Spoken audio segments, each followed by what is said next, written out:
America के सबसे प्रतिष्ठित अखबार न्यूयॉर्क टाइम की रिपोर्ट में ऐसा दावा किया गया है जिससे पूरे भारत के लोग परेशान हो गए हैं। और सिर्फ भारत ही नहीं बल्कि पाकिस्तान, नेपाल, भूटान और चीन के लोग भी इससे परेशान हैं। तो मैं आपको बताता हूं कि आखिरकार ये दावा है क्या। न्यूयॉर्क टाइम की एक रिपोर्ट कहती है कि 1960 के दशक में अमेरिका ने भारत के हिमालयाई क्षेत्र में एक प्लूटोनियम पावर्ड सर्वेलियंस डिवाइस तैनात करने की कोशिश की थी। और परेशानी की बात यह है कि वो डिवाइस आज तक बरामद नहीं हो सकी। लेकिन आज लोग इसके बारे में बात क्यों कर रहे हैं? वैसे तो इस बारे में कई बार बात होती रहती है, लेकिन जब जब हिमालय के क्षेत्र में कोई प्राकृतिक आपदा आती है तो लोग इस बारे में ज़्यादा बात करने लग जाते हैं, क्योंकि लोगों का ये मानना है कि उस आपदा के पीछे वो डिवाइस भी हो सकती है। तो इस वीडियो के अंदर हम ये जानने की कोशिश करेंगे कि कैसे अमेरिका ने इतनी खतरनाक चीज़ को ऐसे ही छोड़ दिया। क्या इसके पीछे कोई मंशा थी या फिर ये कोई हादसा था? तो इस कहानी की जो शुरुआत है वो होती है चीन के परमाणु परीक्षण से। तो साल 1964 में चीन ने अपना पहला परमाणु परीक्षण किया था। ये घटना एशिया की स्ट्रेटेजिक बैलेंस के लिए एक बहुत बड़ा झटका थी। उस टाइम पर सैटेलाइट्स बहुत कम थे, इसीलिए चीन कब मिसाइल लॉन्च कर रहा है, कब परमाणु परीक्षण कर रहा है, रियल टाइम में ट्रैक करना बहुत मुश्किल था। और चीन के अंदर इंटेलिजेंस एक्सेस तो लगभग नामुमकिन थी। 1962 में भारत चीन की लड़ाई के बाद भारत चीन से बहुत सावधान हो चुका था। इस माहौल में अमेरिका ने चीन की न्यूक्लियर और मिसाइल गतिविधियों पर नज़र रखने के लिए नॉन सैटेलाइट मॉनिटरिंग के विकल्प को तलाशना शुरू किया था।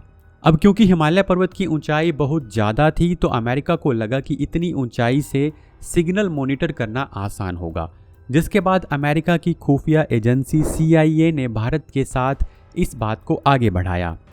हालांकि भारत कोल्ड वॉर के दौर में कहीं भी ऑफिशियली अलाइंड नहीं था, लेकिन जब 1962 की लड़ाई हुई और उस लड़ाई के अंदर भारत को बहुत ज़्यादा नुकसान हुआ, तो भारत को ये लगने लगा कि चीन की ताकत को बढ़ने देना उनके लिए एक बहुत बड़ा खतरा है।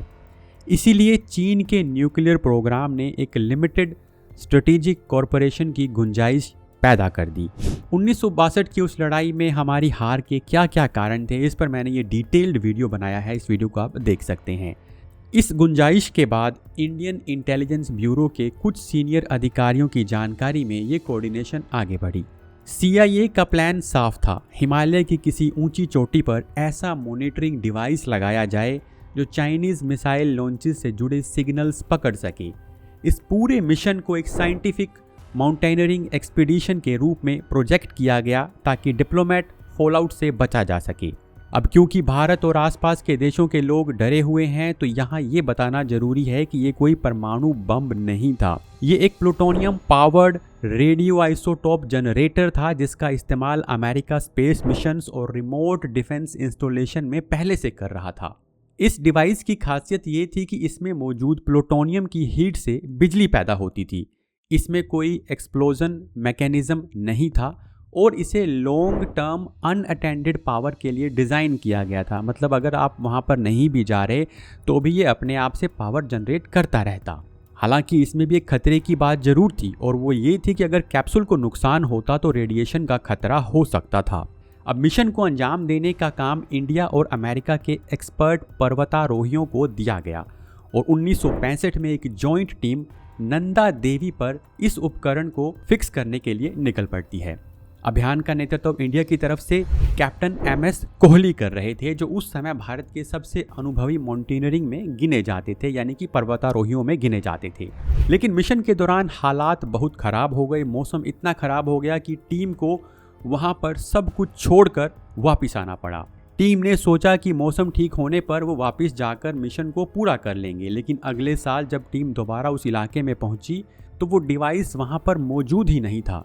साइंटिस्ट्स, इंजीनियर्स और एक्सपर्ट्स की टीम लगातार उस डिवाइस को खोजती रही, लेकिन वो डिवाइस नहीं मिली।